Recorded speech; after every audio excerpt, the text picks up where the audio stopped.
To all the girls. He enters a black forest, perhaps because he tried to read Freud.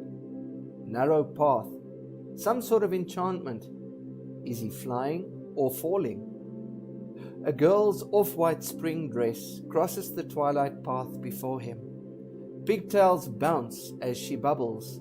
She looks left, quick as a blink, smiles and then thin air, although her sound lingers like a merry brook and then fades. A bent, wild-haired woman's black frock shuffles across the misty path. Her trembling face moves him. She looks through him with silver marble eyes, disappears in slow motion. He drops his eyes. He raises them as a naked woman with strawberry blonde hair dropping down to the small of her back waddles across the dimly lit path, belly bulging to bursting, and instantly it is replaced by a wriggling blonde baby who chuckles and then suckles while grabbing. A knowing smile forms on the mother's moon face. She flicks her hair behind her ear, looks at him, and closes her eyes to release a single tear.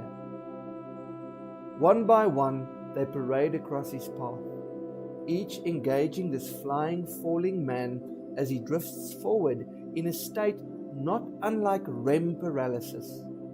The action stops as the forest darkens. He rises and walks deeper.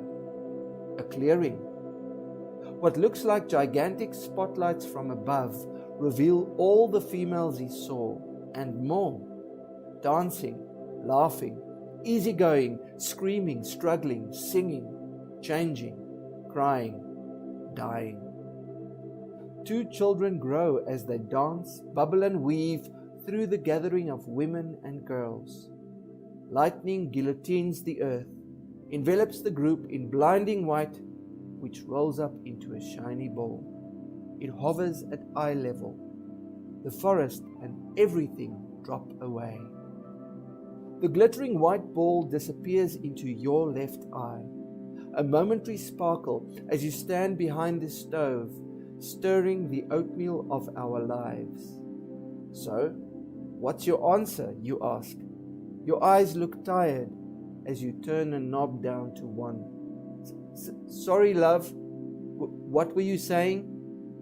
Will you set the table, please, Werner, and call the kids?